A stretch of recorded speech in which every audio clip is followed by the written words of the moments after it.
Hi అండి, నేను సరితానండి. ఈరోజు ఒక చెడ్డ మొక్క గురించి చెప్పుకుంటున్నామండి. ఆ చెడ్డ మొక్క వచ్చేసి వయ్యారి బామ అండి. వయ్యారి బామ ఇది సన్నగా ఉంటుందండి, హైట్ సన్నగా చూడు ఎట్లుందో. ఈ చెట్టు నిండా గింజలే ఉంటాయి, మనకి వదిలేస్తే చాలు. కానీ చెట్టు నిండా గింజలు తయారై 50,000 మొక్కలు తయారయ్యే విధంగా గింజలు తయారవుతాయి. మనకు వచ్చేసి ఒక్క చెట్టుకే 50,000 గింజలు తయారవుతాయండి.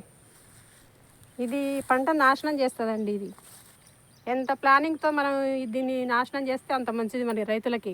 పంట ఇప్పుడు మనకి పంటకి ఒక 8 బస్తాల 10 బస్తాల మందు చల్లుతాం కదా, 8 బస్తాల మందు కూడా ఇదే పీల్చేస్తుంది.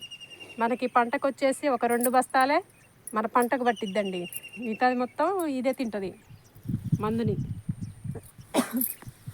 మేము దీని గురించి కలుపు తీపియటం కానీ మన మందు కొట్టి నిర్మూలన చేసినాం చాలా వరకు.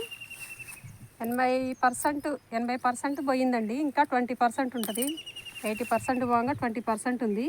ఆ 20%ని కూడా తీసేయాలని ప్లాన్ చేస్తున్నాం, కానీ అది కోట్లే వస్తూనే ఉంది. అది చూడండి ఎంత చెడ్డ మొక్క అనుకున్నారు. ఇది ఒక్క గింజ పడితే చూడు ఎంత అసలు తోటలాగుంది. మీరు తోట అనుకుంటున్నారా? ఇది తోట కాదు, పిచ్చి మొక్కలు ఇవి.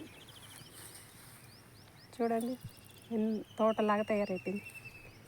వీటిని ఏం చేయాలంటే మనం మొత్తం కోసి ఒక దగ్గర కుప్పేయాలి.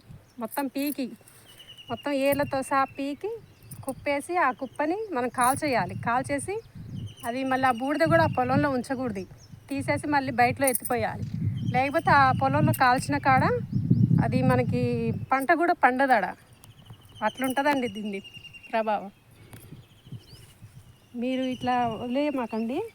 మీరు కూడా మందులు కొట్టి నిర్మూలన చేయండి దీనికి. ఈ విత్తనం అనేది తగ్గిపోవాలండి. ఇది మన దగ్గరది కాదు, అమెరికా నుండి వచ్చింది. అది అమెరికా నుండి వచ్చి కూడా ఒక ఈ మన గోధుమలో వచ్చిందండి, దిగుమతిలో వచ్చింది. మన దేశానికి దిగుమతిలో వచ్చింది ఈ విత్తనం. మన దగ్గర లేదండి అసలు. ఇది ఇంతకుముందు లేదు, ఇప్పుడు వచ్చింది. ఇది మళ్ళీ మనకి ఈ పడని వాళ్ళకి ఇందులో తిరిగితే ర్యాషెస్ వస్తుందండి, అంటే ఎలర్జీ వచ్చేస్తుంది అనమాట. అందుకే ఇది మనం తీసేయాలి అసలు లేకుండా.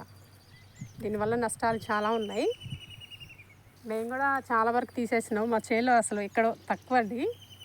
అవి కూడా తీయాలని చూస్తున్నాం. కూలర్లతో పాటు మందులు కొట్టడం అట్లా తగ్గిపోతుందండి.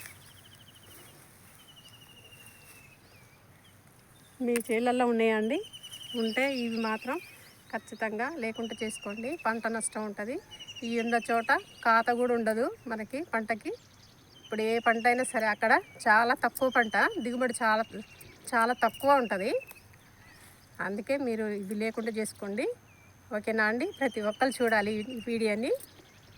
ఓకేనా అండి? సరే అండి, బాయ్.